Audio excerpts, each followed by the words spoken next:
What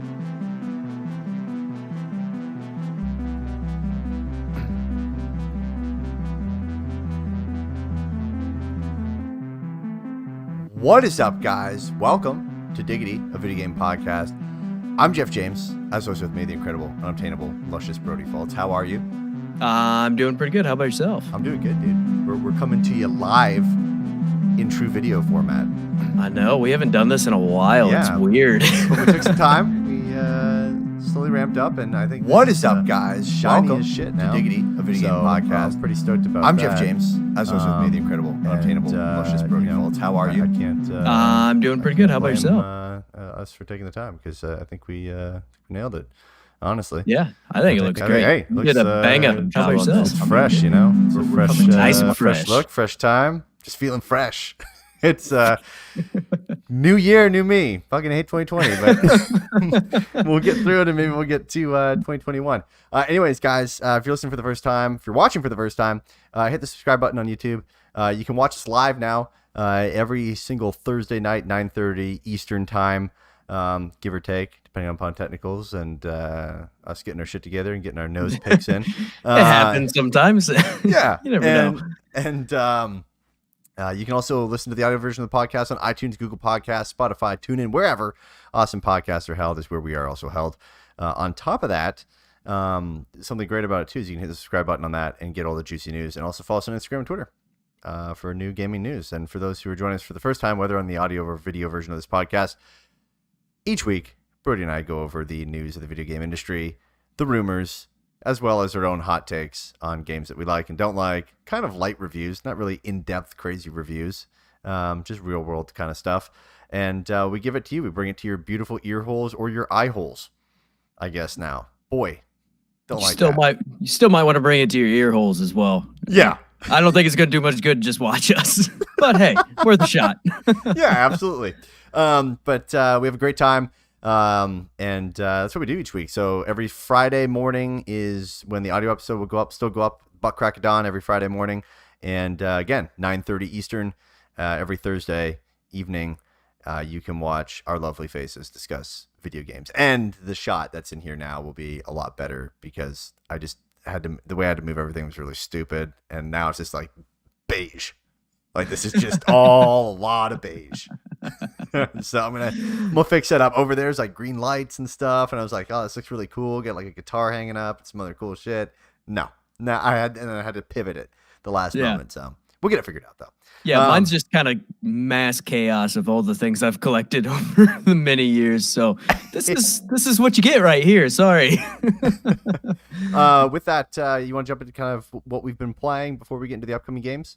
Yeah, so I'm still grinding away at Persona 5 Royal. I'm making some decent progress. Just finished up the third palace. My timer on there shows like 87 hours, but I know at least probably 15 of that I've been asleep for because it's just such a relaxing game. You sit down and you kind of get comfortable, and next thing you know, it's 5 hours later and you've been completely passed out. Wow. And then I've been playing Torchlight 2 on Switch, actually, kind of a different, I really got into Diablo style games, but my Xbox One is not reading discs anymore. So Diablo 3 is out of the question. And Torchlight 2 is actually a lot of fun to just kind of pick up and play a little bit here and there on Switch. And obviously I've been playing Rocket League because I'm never not playing Rocket League. That's awesome. Did I tell you I got reported for Girth Brooks? Did you really? Yeah, I got reported for the username Girth Brooks. That's disappointing. It is. There's people with way worse names than Girth Brooks. Yeah, way worse. Way worse. So, that's just disappointing. Girth Brooks doesn't live on in the Xbox ecosystem, but maybe I can bring him to PlayStation. PlayStation. Famed country singer Girth Brooks. Also Russian Olympiast. Or Olympiast. What the hell's that? I don't know. I was just gonna roll with it. I've been ripping some Call of Duty, some Farming Simulator. I ripped into some City Skylines actually the other night, just on Mac, and that's right. I played a game on the Mac. Kill me. I mean, oh boy. No, it was okay. It's fine. Ran okay. Yeah. Runs okay. Yeah, I mean, it's City Skylines. Nothing. As long as you don't get too crazy with it, I'm sure it runs fine. I guess. I mean, I really just play like League and City Skylines on it. So, okay. But it's been a blast. I've just been digging around on that for a while. Trying to think of anything else. Overwatch, played some Overwatch, dabbled in a lot of stuff. Trying to think of anything else. I think that's it. Just the game of life. Just the rest of it, like anyone else. Just running in the game of life, baby. Does it feel like you're winning? No. No, no, I know. It's all right. It's all right. It's just a crazy year, and it's whatever. But here's my problem with that is everyone says, "Man, what a crazy year." I really hope that saying doesn't continue on into next year. Hey, look, another crazy year. What a crazy year. With any luck, that won't happen, but we'll see. Wait, why are you pausing? Are you frozen? No. I thought you just had. I finished the sentence. I was letting you talk. Oh, my bad. Do you want to hit us up with upcoming games? That's hilarious. Yeah. I thought you froze. I honestly got looked at you in the video and I was like, oh shit, did he just freeze? No. Yeah. I thought you froze for a second because I was doing the exact same thing. I'm like, man, he didn't respond and he's not moving. So here we are. Right. We just froze-zoned each other. That's right.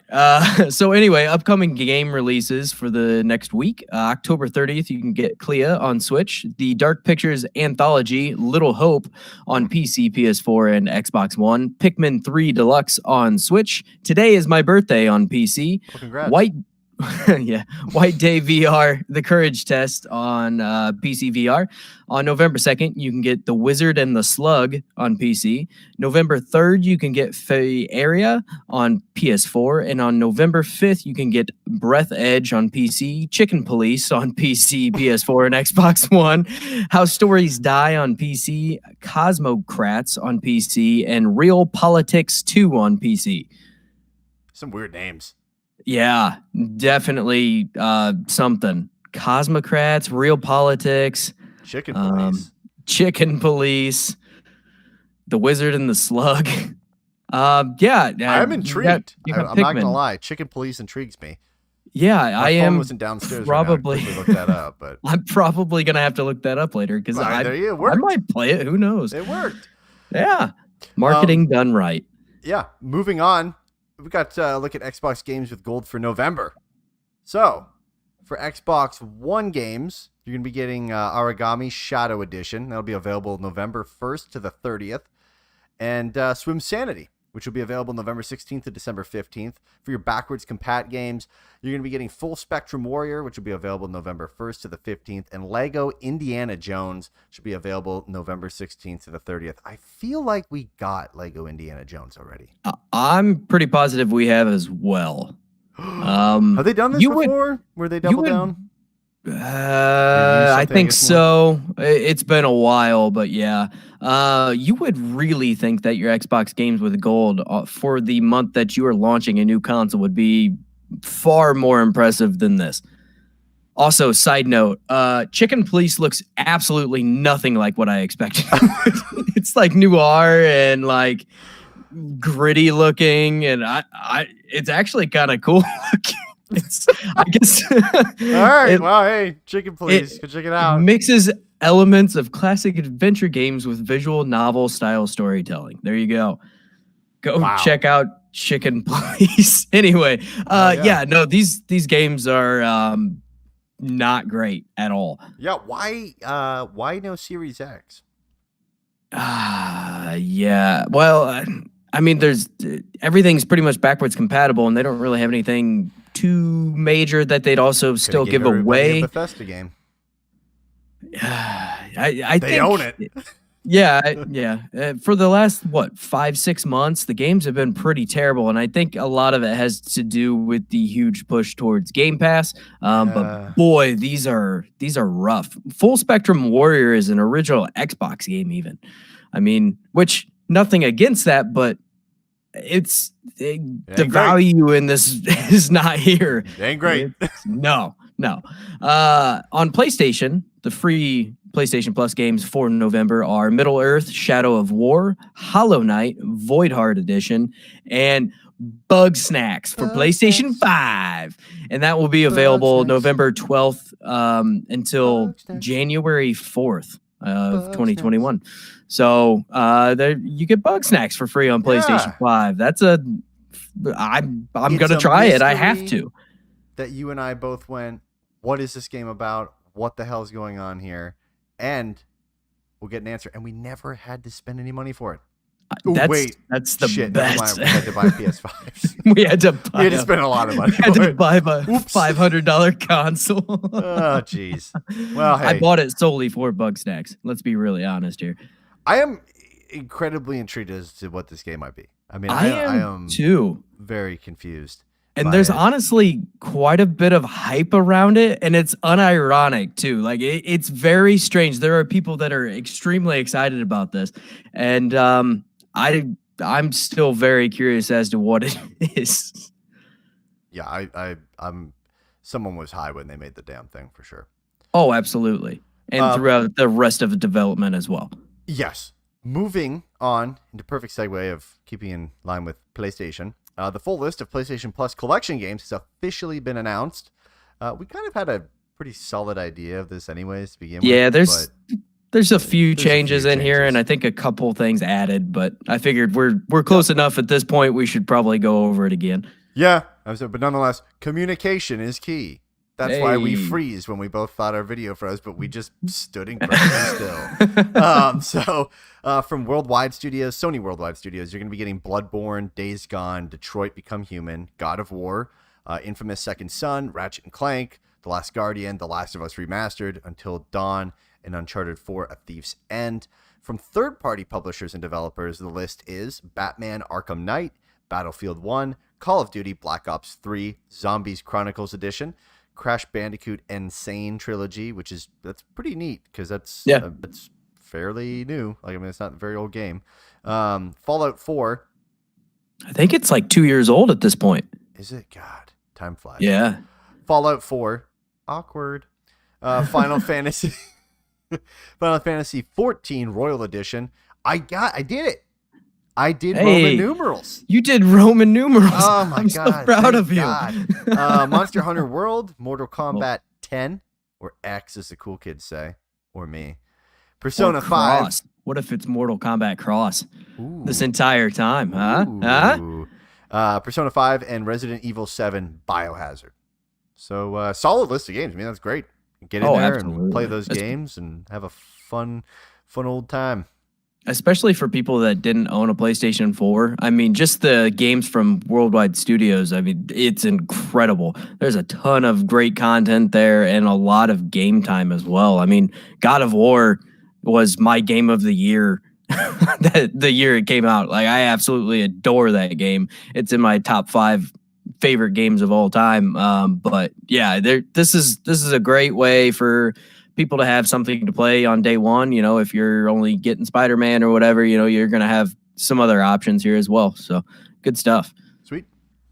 So Assassin's Creed is coming to Netflix. Not much is really known at this time. It was just kind of a brief announcement, kind of showing a logo, and it had the Netflix in the middle of it. And but basically, this deal does cover a couple different series on Netflix. So one of them is going to be a live action series. The other is going to be an animated or anime type of addition to this kind of collection, I suppose. There have been rumors of the Assassin's Creed series potentially getting the Castlevania treatment. So like the Castlevania Netflix series where it was an anime type deal, but it was very much for adults, which is awesome. I mean, it was this really, it was bloody and gory and just kind of really over the top. But this has been rumored for a while now, and now there's actually a pretty strong chance that this will happen. And one of the big choices for this is, you know, they're still trying to pick out their showrunners, and a lot of people are really wanting Warren Ellis, who created the Castlevania Netflix series, to do this as well, which honestly, that art style for the Castlevania was awesome. I loved everything about that series, so I'm 100% in on that. The live action makes me a little concerned after the movie we saw a few years ago, but the it's problem still is, right, when it's live action, like, humans don't look that cool compared to CG.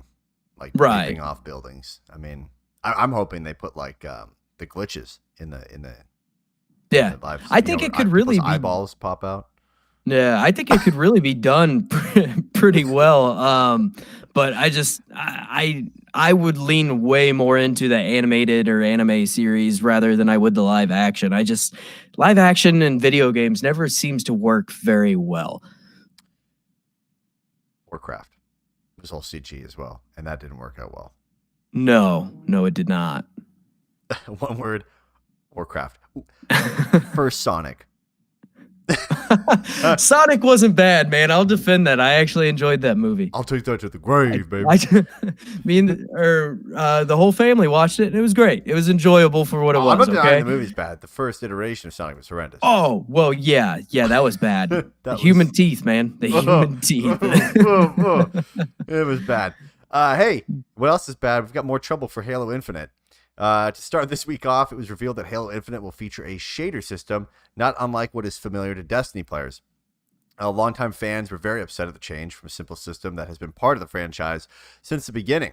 Alone, this might not have been enough to anger fans, but it was also revealed that at least some of these shaders will actually cost real money. So far, the only price we have seen is $4.99. That's US, but this has not been officially confirmed, and we don't know if there's in-game currency either.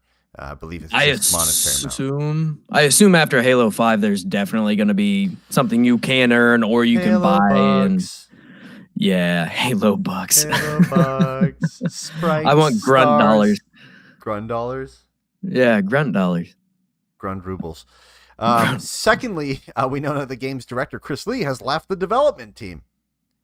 Chris has been part of 343 for quite some time, and this is also the second director to leave in the past 2 years from 343. I'm sure he got a job somewhere else, and it sounds like a cool job that he wanted to take. So right, this is seems like this game has not been the smoothest. Right, I'm the longer we wait for this game, the more and more concerned I am about this game. To be perfectly honest, I am looking forward to another Halo, but after Halo 5, which I really did not enjoy, I was skeptical to begin with, and then we kind of saw that, that first look, or that kind of not first look, I guess, but the gameplay trailer a couple months back. Well, I mean, we had seen I mean, first look at gameplay, right? Want to see, but right, yeah, but that was the first time we saw gameplay, and it was rough. And there's a lot of things about this, including the troubled development, that are very concerning. And I really hope they can pull it off. But 343 has not really made a Halo game that people will thoroughly enjoy yet, so I'm holding my breath. Yeah, not looking good. Not great. Good. Not great. Not great. Not great. Hey, we hope it's good. I mean, I hope it turns out for them. I hope absolutely. It works out. We could be wrong. I mean, you could come out and be like, "Holy cow, this is knocking my socks off," as the old people say. Yeah. So anyway, moving on from that. So we have some major game delays this week. No way. Every week, baby. Every week. Every week. It's become a segment on our show at this point.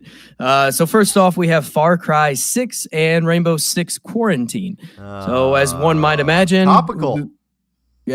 Ubisoft is citing COVID as one of the main reasons behind the delay, and even actually went as far as to say the games would have been released on time if not for the pandemic.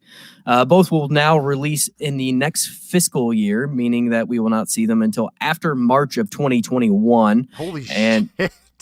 Well, and Far Cry 6 was originally set to launch in February 18th to be exact. So it's not too far of a pushback for Far Cry, but Quarantine has kind of been one of those weird things that we haven't seen a launch date for this game yet. This has been something that was announced, it seems like forever ago at this point, and we still haven't really heard a lot. It's been very, very silent from Ubisoft on Quarantine over the last, year and a half at least. I'm pretty sure it was announced at 2 Game Awards ago, maybe. Conspiracy theory. Oh, yeah. To name it Quarantine. So yeah, we'll be seeing those probably sometime between April and May of 2021. I would assume maybe a little bit further out. But here's the real question: will we be playing this in quarantine when it comes out? I hope not. I sure hope not. Good God. Nothing against the game. Just don't want to be in quarantine. I want to play the game, just not in quarantine. Yeah. The next one that was delayed is Destruction All-Stars. So this one has both good and bad news. We were excited for this. Yeah, I was excited for it too. And it seems like most of the internet is pretty lukewarm on it, but I thought it looked fun for what it was. It's interesting. It's different. Yeah. So first up, the bad news is the game will now launch in February of 2021, rather than alongside the launch of the PlayStation 5, which disappointing, but so be it. Crazy too, because only 2 weeks ago, it was on the launch title list, the official launch title list that was put out. I mean, that's pretty nuts. Yeah, it's certainly things move.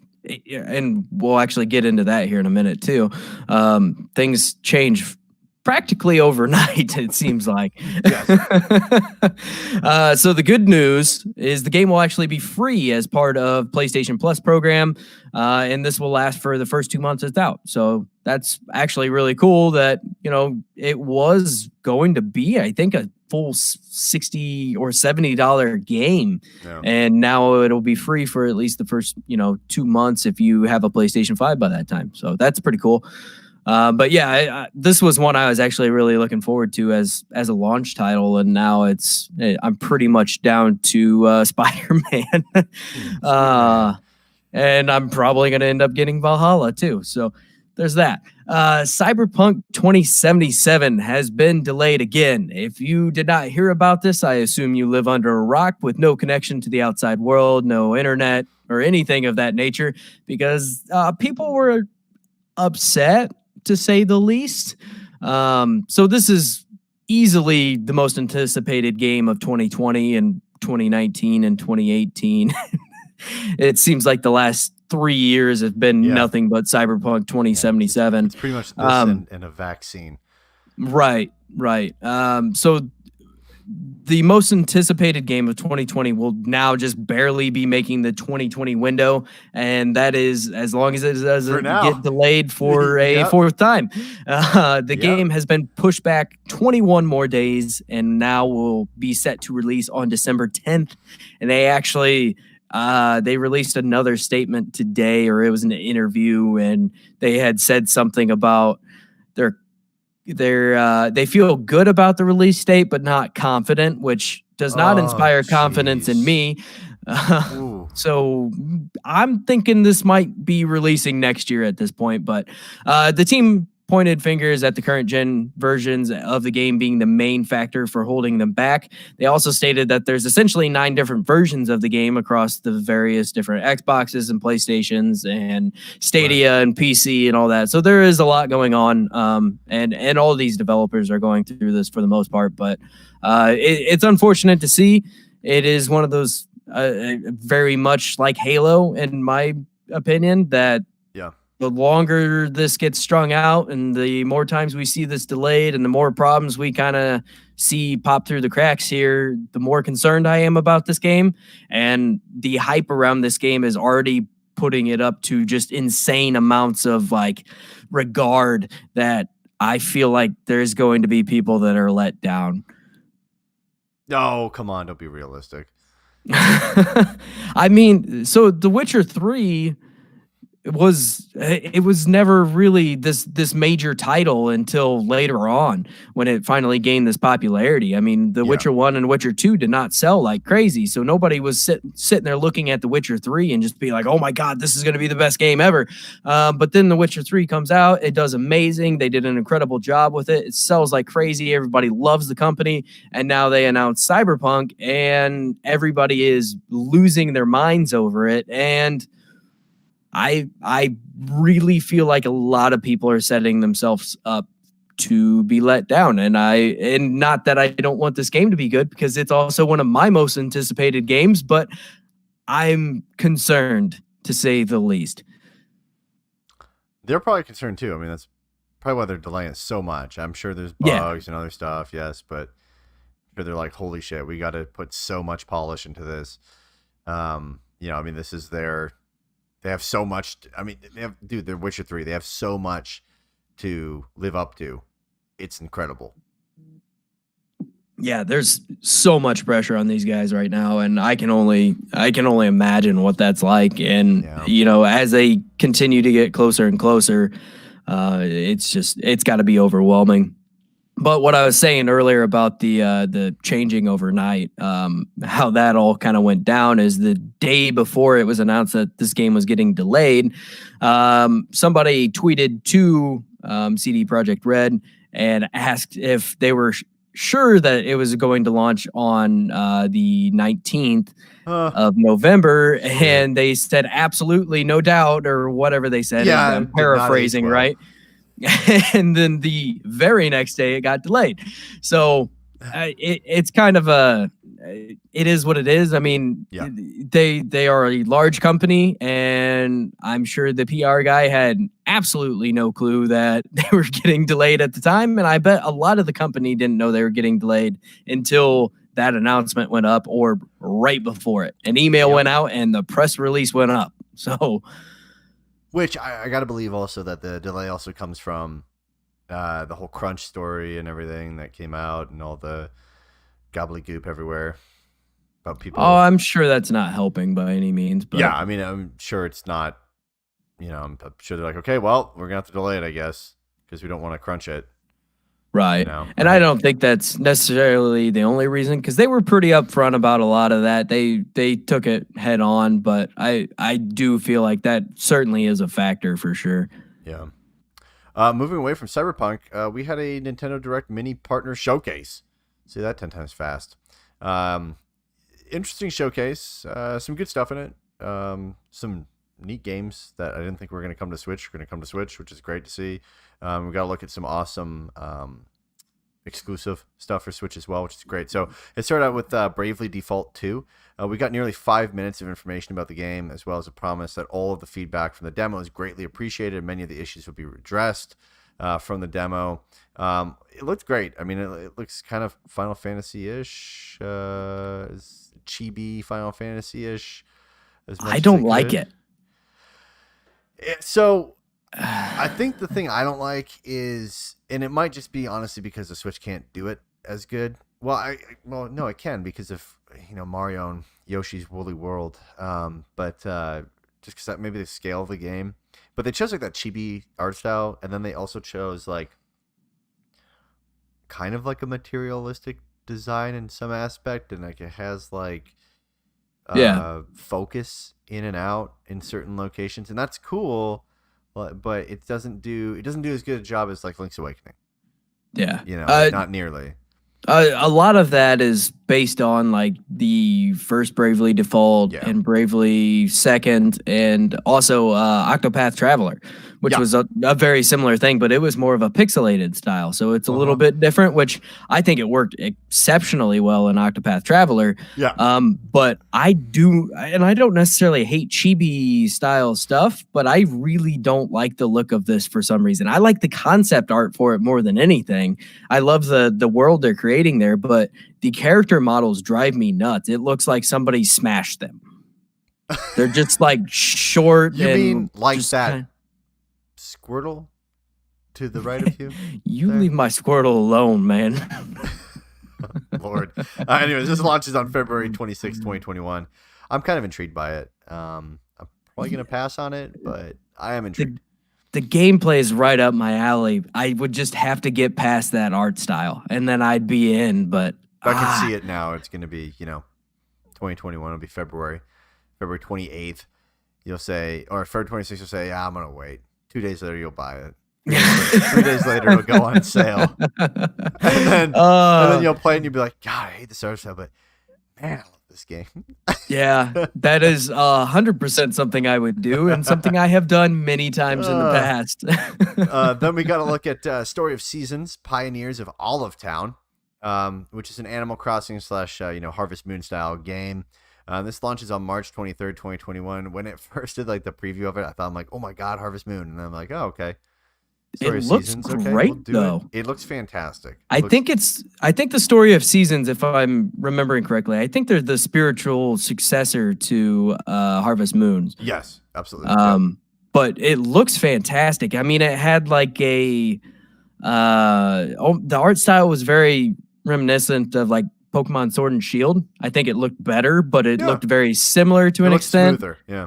Yeah, and honestly, like the gameplay looks great. Everything about it looks very, very good. So, I mean, if you're into like the Animal Crossing Harvest Moon style type games, and maybe you're burnt out on Animal Crossing in itself, like this might be something worth picking up. Yeah, and then we got to look at Surviving the Aftermath, which is a civilization building and survival game, and that comes out spring 2021. Kind of neat looking. Yeah, it reminded me of Frostpunk quite a bit. Yeah. I was thinking more like super light, like DayZ, mixed with like building like bases and base camps and stuff like that. Like Don't Starve, kind of in some essence. Yeah, I'm intrigued by that. Those are kind of a style of game that I've always wanted to get into, but every time I try to get into them, I just never can. Yeah. There's just so many systems and everything in it. Yeah, it's tough, and it's like one of those things where you just got to keep up with a million things at once. By the end of it, and you're like, By the end of it, I'm more tired than after a work day. Yeah. Fuck. Then we got to look at Immortals Phoenix Rising, which is Ubisoft's new big IP that they're trying to push. So they showed off more of the game that we've already seen quite a bit of between Game Awards and Ubisoft Forward. Is that right? That was their event? Yeah. Okay, and then we saw some more in like some Nintendo Directs and things like that as well. Yeah. But they detailed combat a bit more for us, showing off the 3-weapon system that can be changed on the fly between an axe, a sword, and a bow, which is really cool. I mean, that's fantastic. Be interesting to see how that works in game. I'm assuming, well, by what we saw, it looks like, enemies and stuff you're gonna need to use in different scenarios. But it'll be interesting to see for the majority of the game. Like, can I just go through and use my sword or my axe? Right. You know what I mean? Is it gonna force me to use my other stuff, or am I gonna just wield that one weapon? They also revealed some of the customization options in the game as well. This is available December 3rd, 2020. And I actually texted you. I said, I don't know, how well this is gonna do. Right. On the basis that I don't feel like there's room for it. I think there's room for it. Unlike especially PlayStation with and Xbox. I think it's going to do better on Switch than it is anywhere else. But I think PlayStation will do fairly well as well. I mean, we just got that game Genshin Impact, which was kind of a free Breath of the Wild type clone type game, but had like a gacha system in it. And that seems to be doing very well. But I really think there is room for this type of game, especially in a year where we don't have another Breath of the Wild game. Breath of the Wild 2 was shown off last year, and we haven't really seen much more since then. Won't be coming out till like 2026 probably because of the old roadmap. Right. So I think there's certainly room for this. A lot of it's just going to be how well is this implemented and how expansive and if they can not necessarily top what Nintendo did with Breath of the Wild, but if they can bring a very similar feel and Sure. match, or even bring their own feel to it, but still kind of match that open gameplay that just kind of felt like you could go anywhere and do anything at any point in time. Yeah. But I think there's room for it, and I'm looking forward to it. I'm probably gonna hold off to kind of see what other people are saying about it because I am skeptical to an extent, but it's neat looking. Yeah, I'm intrigued by it. I'm just happy for Ubisoft to get out there and do some new IP. Something that I'm stoked for is, which is funny because I can't even remember the title name for it, is that crazy downhill game that they have where it's all the sports, like mountain biking, snowboarding, all that kind of stuff. Yeah, that Ubisoft. Gosh, I can't remember what that is either. Yeah, it's been a while. For that. I'm so stoked for that. Moving on though, we got to look at Bakugan Champions of Astroya. Brody, you have children. Is Bakugan still a big thing? My kids have never gotten into it. No. I assume it is still large. I assume because it's like every year there's some new Bakugan game. Yeah, Bakugan or Bakugan? I don't know. I think it's like Bakugan. my mom right now. Pokemon's Pokemon. I think it's mainly popular, I assume, in Japan, because I don't really see.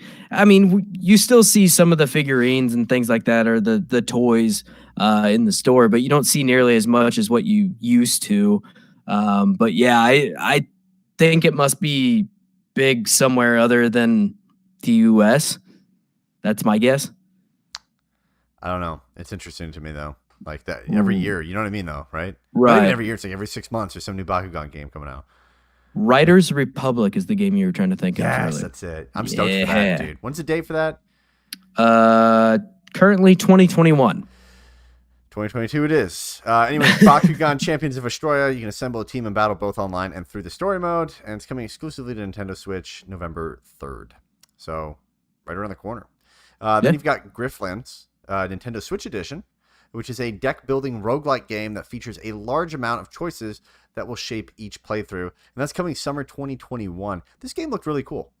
It really did. I have not gotten into it, but it looked really neat.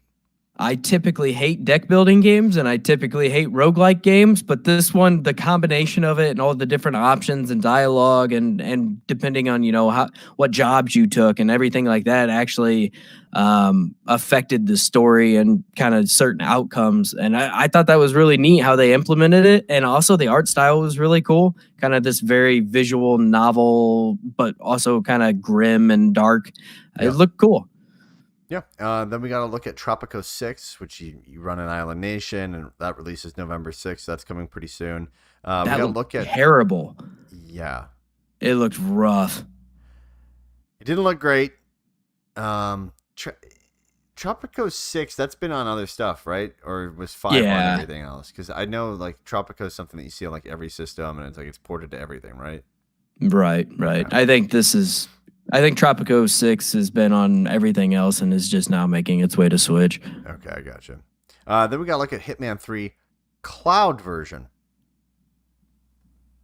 Interesting. No release date this time, but in order to utilize or be able to run Hitman 3, we're going to utilize cloud computing.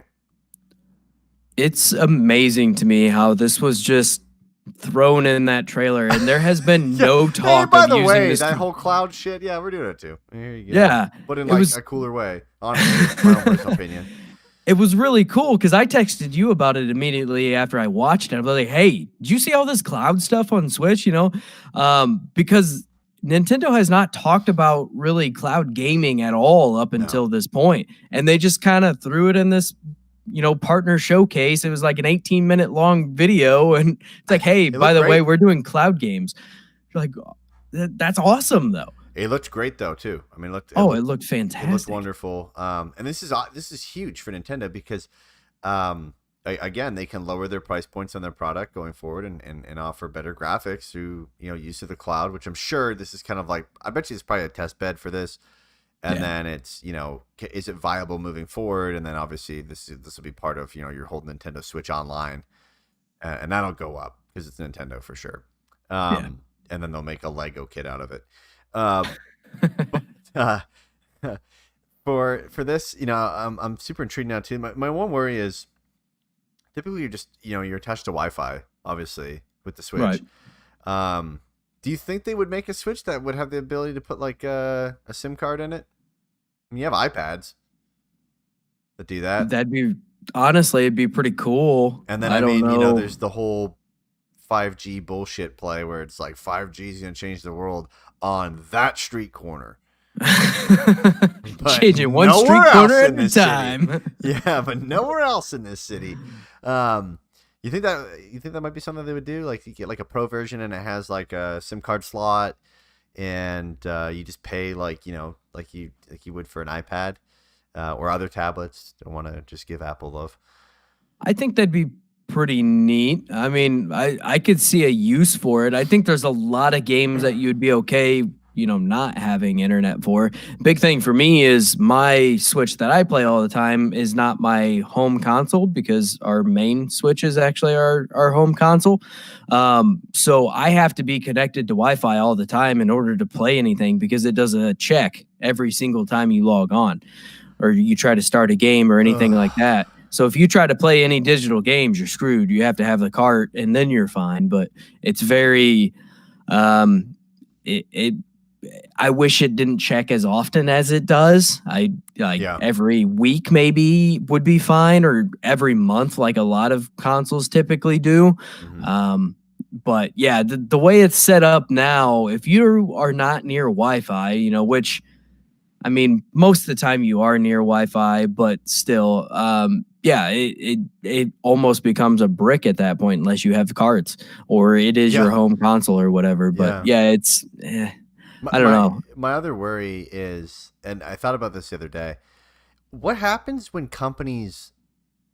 So say we adopt, there's a world where we adopt like all this cloud computing for games, okay? Right? Streaming our games, all this kind of crap.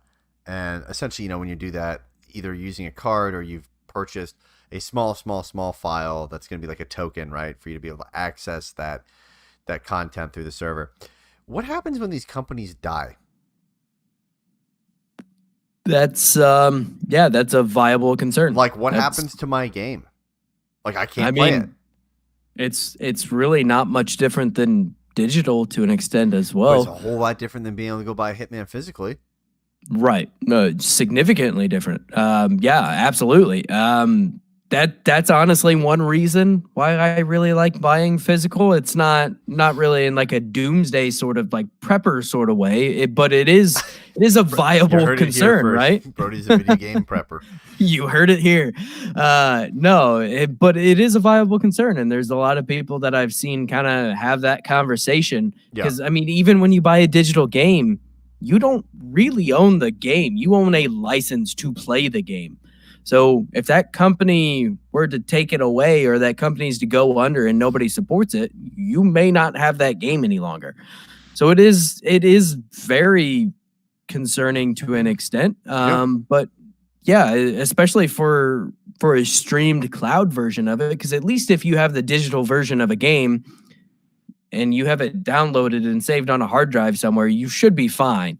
But when you're literally just streaming it, if they decide they aren't going to support it anymore, what do you do then? You no longer have access to that game. Yeah. I mean, it's just super weird. I mean, if it's a subscription platform, sure, but to buy these games and then they're just cloud-based games, a little sketchy, honestly. Like, it's a little like, oh, well, if that studio goes down, 5 years from now, 10 years from now, I can't play it. I'm out of luck. And even then, I mean, these companies are probably only going to support these versions for so long.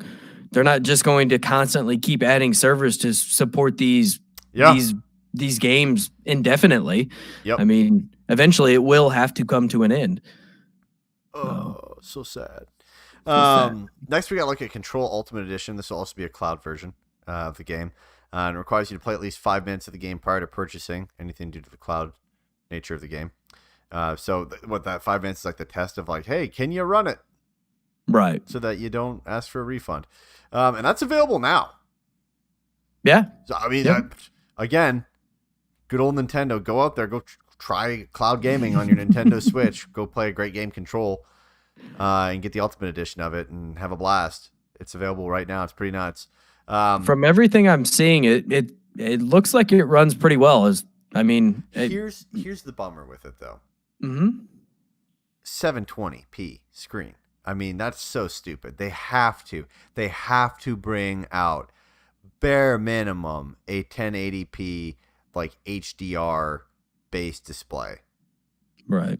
With HDR capability. Like, you cannot. This is so stupid to me. You're going to boost all these graphics through the cloud and then I'm going to watch it in 720p. I could, obviously put on my television for at 1080, but I mean, come on, bros, we're getting into 4K. Put a 4K OLED screen on that baby and bump up. We're getting into 4K and also future proofed for 8K. It's like, Nintendo seems like it's a little behind the curve here. I mean, but that's kind of their thing. Right? the benefit is at least though that that is not a simple upgrade. It's a hardware upgrade, Right. But you can put in some other stuff for updating the things to be able to at least represent themselves properly at 1080 on that screen on the device. But they need to do that. They need to come up with like a Switch Pro, have a 1080p display on the Switch itself with minimal bezels or 4K. And it's going to have a battery life of 20 seconds. Yeah, I'm going to have to do more battery life. Well, I don't know, because here's the thing. I mean, the screen that's in there now sucks. Yeah. For energy-wise. I mean, they should be using an OLED touch display like you would see on a smartphone. Mm-hmm. And I mean, if in terms of processing power and battery ability, if Apple can squish in, for $399 or $329 into the iPad, that much battery, that good of a screen and all that shit, I mean, you should definitely be able to fit it onto the Switch. That's true. At a smaller screen size, right? So then we got to look at No More Heroes 3. Which is a pretty decent look at the gameplay is what we got from that. And that's coming in 2021. We also got No More Heroes and No More Heroes 2 Desperate Struggle, and that's available now. Classic Nintendo move, show you a new thing, and then, hey, by the way, go get the other shit today. And then we got a look at Part-Time UFO, which is a HAL game that was originally a mobile game. It's available on Switch today. And it's a physics-based game that awards you points for essentially stacking things, and now has a new multiplayer mode as well for it. So looks fun. One of those mini games, which the mini games have done, like the mini little party games and stuff like that, have done extremely well on the Switch. Honestly, the whole time I was watching that part of the direct, I was like, man, this would actually be a fun game to play, with my wife, and just something that it's not complicated. It shouldn't lead to fights. I don't know, maybe. Yeah. I mean, snipper clips is aggressive, so you never know. But yeah, this actually does look fun, and it does kind of have that mobile game feel, but it also feels like it belongs on the Switch. No, absolutely. And I know this next game you're absolutely probably going to be picking up. But we got to look at Hyrule Warriors Age of Calamity. So we got a good look at some gameplay with it.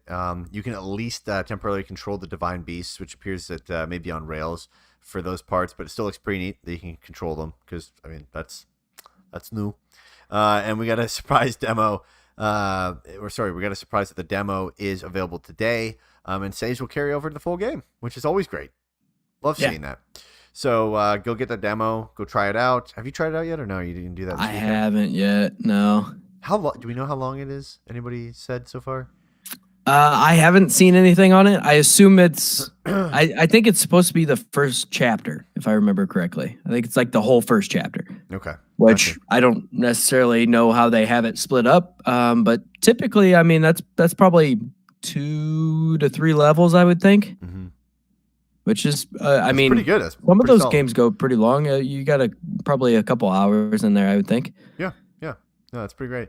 So, I mean, that did it for our Nintendo Direct Mini Partner Showcase of 2020. I'm assuming this is probably the last one, maybe. Yeah, they did confirm this will be the last partner showcase of 2020. Okay, cool. We might get some releases and announcements in November, but probably very small things due to the fact that the Series X and PS5 are going to be coming out. So if anything that we're going to see is probably like physical goods or something, like Lego and other stuff like that, especially with, this being Mario's 35th anniversary year. Knowing Nintendo, they'll have a Nintendo Direct on the 13th, the day after the console or day after PlayStation all their launches. cloud games that are coming to the new service or whatever and all that stuff. Yeah, absolutely. Yeah. But they said specifically the partner showcases, this is the last one, but I assume we will see one more direct from them before the end of the year, but I don't know. So what did you think of this? I mean, did you like it? Honestly, I didn't think it was too bad. I think they spent a little bit too much time on Bravely Default 2, but again, that's just because I'm not a huge fan of the art style. I know there's actually a pretty large following of the Bravely Default games, but they were, 5 minutes out of an 18-minute video was spent on Bravely Default, which Japanese is fine. Market, but, baby. I thought for the most part out of this list, I'm obviously really excited for Hyrule Warriors. I actually am kind of looking forward to Immortals Phoenix Rising as well. I've never played the No More Heroes games, but I know a lot of people really enjoy them. And honestly, I was more blown away by the fact that they were doing cloud games than just kind of snuck it in there. Nowhere. But yeah, I think it was fine. I think it was a good mix of various different styles of games and different things like that. Some kind of not necessarily indie games, but some kind of smaller developers. Yeah. I think it was good. How about you? I thought it was pretty solid. I mean, I thought it was great to see Hyrule Warriors.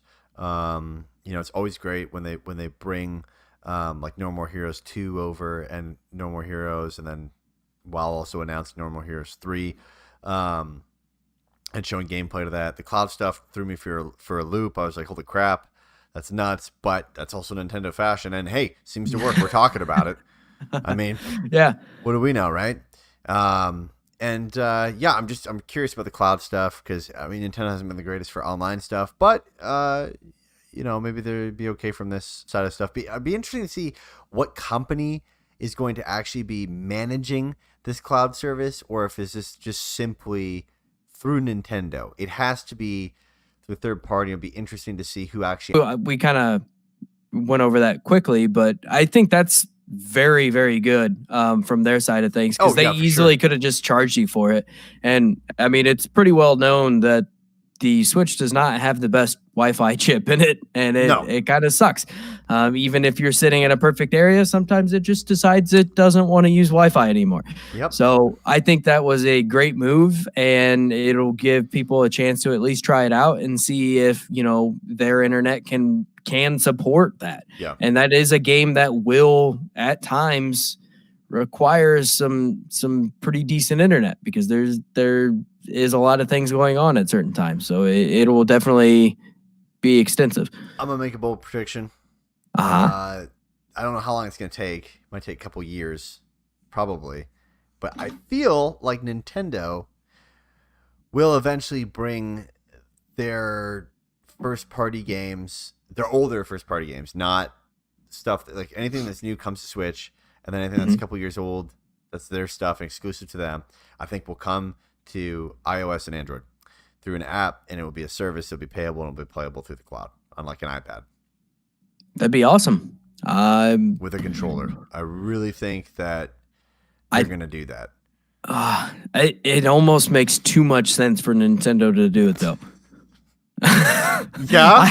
I love Nintendo, and I love a lot of things that they do, but good God, they sometimes do the thing that you would absolutely least expect, and it seems like the most ass backwards things they could possibly do at any given time, and they will do it and somehow come out on the other side great. It never makes any sense, but that would be a genius move to have a streaming service of Nintendo games, because they're essentially the Disney of video game IP.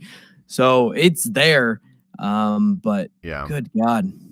I mean, it would, the Pro Controller, that's Bluetooth, right? Yeah. Oh, there you go. Connect right to an iPad. There you go. Or an Android tablet of your choice. Or phone.